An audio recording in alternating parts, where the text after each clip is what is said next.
I want to bring in former George W. Bush campaign spokesman Terry Holt, along with Goodstein and Associates Principal Richard Goodstein. Gentlemen, good to see you. Thanks so much for joining us. Thanks for having us. Terry, let me kick it off with you. What do you want to see these candidates do to stand out tonight? How are they going to stand out? Well, I want to pick up on what Donald Trump had in the bite there. He says they don't have it. I want to know what it is. I think we need more than a cheerleader. We need a world leader. We have a world in crisis, an economy teetering on recession all over the globe. And I'm ready for some substance, surprisingly. I think people are ready for substance. And yet, I mean, I've been looking for substance now for weeks. And yet, we don't have a lot of granularity or specifics on a lot of these policies, Richard Goodstein. And yet, Donald Trump continues to rise in the polls. Do you think people just expect that he does have the plans?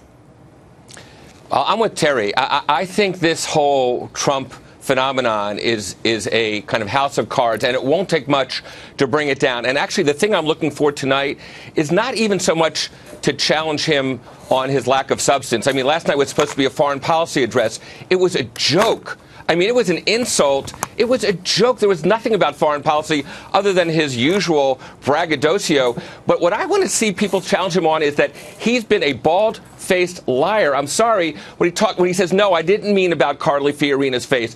I didn't mean about Megyn Kelly and the bleeding. I didn't mean, you go through the list. He says Jack Jacobs was an advisor to him on foreign policy. He's never once talked to Donald Trump. I mean, these are things that if any other candidate did, man, they would be on their heels in a second. And do I think Trump is immune from that? No, I don't. So then how come it's working for him?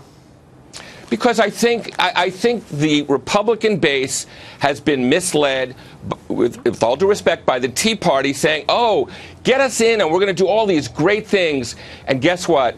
Reality got in the way. They shouldn't have been promising those things in the first place. Well, I tell you what, I think Barack Obama got in the way. It's been 10 years since the Republican Party won a presidential campaign, and we're going to have to go through this. This is a long story. Donald Trump's going to have his moment in the sun, and then the oppo is going to start. There's a big difference between leading in a poll in the summer or the fall or the night before an election and that moment when a voter has to proactively cast a ballot. And I think there's a lot of story to be told before that. Wait, what do you mean Barack Obama got in the way? Well, Barack Obama was the rock star. He got the country excited about hope and change. Yeah, that's true. That only doubled down on the cynicism that this country is feeling. A lot of people were betrayed. The Republicans have failed to put together a broad vision for how they're going to lead us forward on big issues.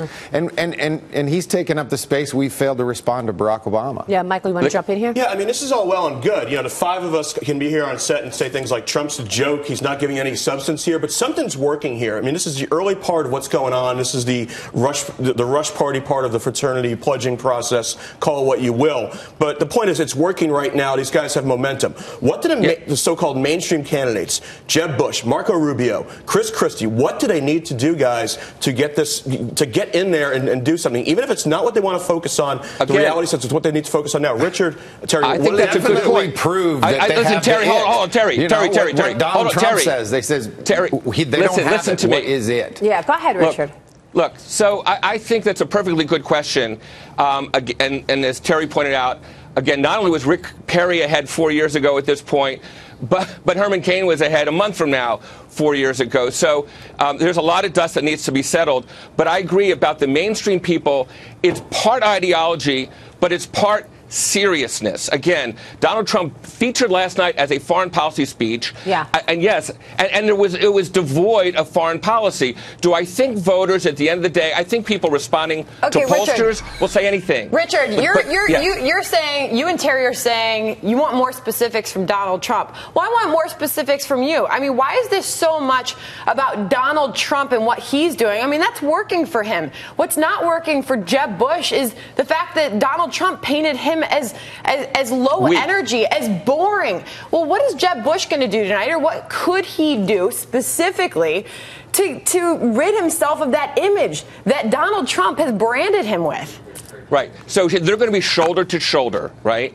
And it's the point I made a couple minutes ago. It's one thing to go after Trump on ideology, and I don't know that the Republican base yet is caught up in where Trump is ideologically, but I think Bush can go after him by saying, you're just not telling the truth.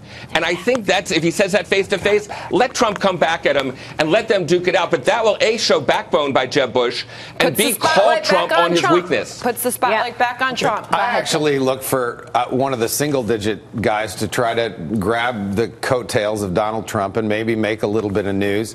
I like John Kasich in this situation because at the RGA a few months back, Walker and Jindal were all talking about balanced budget and tax reform, and you could see, because Kasich's done those things. Kasich's done it.